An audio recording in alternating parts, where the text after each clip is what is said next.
കൂട്ടുകാർക്കും കർത്താവ് യേശു ക്രിസ്തുവിൻ നാമത്തിൽ എൻ്റെ സ്നേഹവന്ദനം. ആരാണ് യഹോവ സാക്ഷികൾ? അവർ വിശ്വസിക്കുന്നത് എന്താണ്? ഇന്നത്തെ വീഡിയോയിൽ നമുക്ക് അതിനെക്കുറിച്ച് നോക്കാം. 1870 അമേരിക്കയിലെ പെൻസിലോണിയ എന്ന സ്ഥലത്ത് ചാർലസ് റസൽ എന്ന ആളിനാൽ ആരംഭിക്കപ്പെട്ട ബൈബിൾ ക്ലാസ്സാണ് ഇന്ന് യഹോവ സാക്ഷികൾ എന്ന പേരിൽ അറിയപ്പെടുന്ന കൂട്ടമായി പരിണമിച്ചത്. മില്ലേനിയൽ ഡോൺ ബൈബിൾ സ്റ്റഡി എന്നാണ് റസൽ തൻ്റെ ബൈബിൾ ക്ലാസ്സിന് പേരിട്ടത്. മില്ലേനിയൽ ഡോൺ എന്ന പേരിൽ അദ്ദേഹം എഴുതുവാൻ ആരംഭിച്ച പുസ്തകങ്ങൾ 6 വാല്യങ്ങളായി പ്രസിദ്ധീകരിച്ചിട്ടുണ്ട്. ഈ പുസ്തകങ്ങളിൽ എഴുതിയിട്ടുള്ളവയാണ് ഇന്ന് യഹോവ സാക്ഷികൾ എന്നറിയപ്പെടുന്നവർ വിശ്വസിക്കുന്നത്. 1916 റസൽ മരിച്ച ശേഷം റൂദർഫോൾഡ് എന്ന അദ്ദേഹത്തിൻ്റെ സ്നേഹിതൻ 1917 അവസാനിച്ച മർമ്മം എന്ന ഒരു പുസ്തകം എഴുതി റസലിൻ്റെ പുസ്തകത്തിൻ്റെ 7ാമത്തെ വാല്യമായി കൂട്ടിച്ചേർത്തു. അവർ ആരംഭിച്ച Watch Tower Bible and Tract Society മൂലമായി ഇവരുടെ ഉപദേശങ്ങൾ ലോകമെങ്ങും വ്യാപരിക്കുവാൻ ഇടയാക്കി. 1931 വരെ റസലുകാർ എന്നറിയപ്പെട്ടിരുന്ന ഇവർ സംഘടനയിൽ ഏർപ്പെട്ട പിരിവ് മൂലം ഒരു കൂട്ടർ യഹോവ സാക്ഷികളെന്നും മറ്റേ വിഭാഗം ബൈബിൾ സ്റ്റുഡൻസ് എന്ന പേരും സ്വീകരിച്ച് 2ആയി പിരിഞ്ഞു. എന്താണ് ഇവർ വിശ്വസിക്കുന്നത്? അവരുടെ എഴുത്തുകൾ പരിശോധിച്ചാൽ പ്രധാനപ്പെട്ട ക്രിസ്തീയ ഉപദേശങ്ങളൊന്നും അവർ വിശ്വസിക്കുന്നില്ല എന്നത് വ്യക്തമാണ്.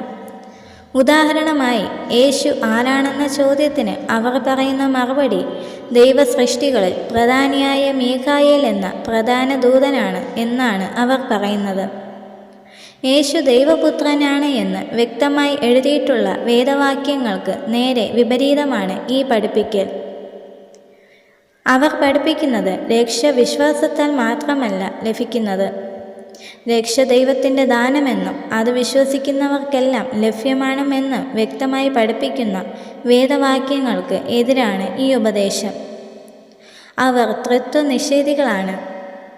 യേശു ദൈവപുത്രനല്ല എന്നും പരിശുദ്ധാത്മാവ് വെറും ദൈവശക്തിയാണെന്നും അവർ പഠിപ്പിക്കുന്നു. ക്രിസ്തുവിൻ്റെ മരണം നമുക്ക് പകരം ആയിരുന്നു എന്നും അവർ വിശ്വസിക്കുന്നില്ല. ഇത്തരം വേദവിരുദ്ധ ഉപദേശങ്ങളെ അവർ എങ്ങനെയാണ് ന്യായീകരിക്കുന്നത്? അവരുടെ ഉപദേശം സ്ഥാപിക്കുവാൻ അവർ ചെയ്തത് നമ്മുടെ കരങ്ങളിലെ വേദപുസ്തകം സഭയാൽ കളങ്കപ്പെടുത്തപ്പെട്ടതാണ് എന്ന് പറഞ്ഞുകൊണ്ട് അവർ വേദപുസ്തകം അവരുടെ ഉപദേശങ്ങൾ ഉൾക്കൊള്ളുമാറ് ന്യൂ വേൾഡ് ട്രാൻസ്ലേഷൻ എന്ന പേരിൽ തർജ്ജിമ പ്രസിദ്ധമാക്കി. ഉപദേശങ്ങൾ വേദപുസ്തക അടിസ്ഥാനത്തിൽ സ്ഥാപിക്കുന്നതിന് പകരം വേദപുസ്തകത്തെ അവരുടെ ഉപദേശത്തിന് അനുസരിച്ച് തിരുത്തുകയായിരുന്നു അവർ ചെയ്തത്. എന്നാൽ ഇതിൻ്റെ ഫലമോ? ന്യൂ വേൾഡ് ട്രാൻസ്ലേഷൻ പല ആവർത്തി തിരുത്തപ്പെടേണ്ടി വന്നു. വേദപുസ്തകത്തെ തനിയായി പഠിപ്പിക്കുവാനുള്ള സ്വാതന്ത്ര്യം വിശ്വാസികൾക്ക് ഇല്ലാതെയാക്കി. അവരുടെ നേതാക്കന്മാർ പറയുന്നത് അതേ പ്രകാരം വിശ്വസിക്കുവാൻ പ്രേരിപ്പിക്കപ്പെട്ടു. അത് വേദപുസ്തക സത്യത്തിന് എതിരായ പഠിപ്പിക്കലാണ്. ബെരോവായിലെ വിശ്വാസികളെപ്പോലെ ലജ്ജിക്കുവാൻ വകയില്ലാത്തവരായിരിക്കുവാൻ വേദപുസ്തകം പഠിപ്പിക്കുവാൻ ദൈവം നമുക്ക് ബുദ്ധി ഉപദേശിക്കുന്നു. ഒരുപക്ഷെ യഹോവ സാക്ഷികളെപ്പോലെ തീവ്രമായ അവരുടെ ഉപദേശം പ്രസിദ്ധമാക്കുവാൻ ശ്രമിക്കുന്നവർ വളരെ ചുരുക്കമാണ്. എന്നാൽ അവർ പ്രസിദ്ധമാക്കുന്നത് സത്യത്തിന് ഘടകവിരുദ്ധമായ കാര്യങ്ങളാണ്. അവർ സത്യസുവിശേഷം മനസ്സിലാക്കുവാൻ ഇടയാകേണ്ടതിന് സർവകൃപാലുവായ ദൈവം ഇടവരുത്തട്ടെ. അപ്പോൾ ഈ ഒരു വീഡിയോ എല്ലാ കൂട്ടുകാർക്കും ഉപകാരപ്പെട്ടു എന്ന് വിശ്വസിക്കുന്നു. ദൈവം നിങ്ങളെ എല്ലാവരെയും ധാരാളമായി അനുഗ്രഹിക്കട്ടെ. ആമേൻ.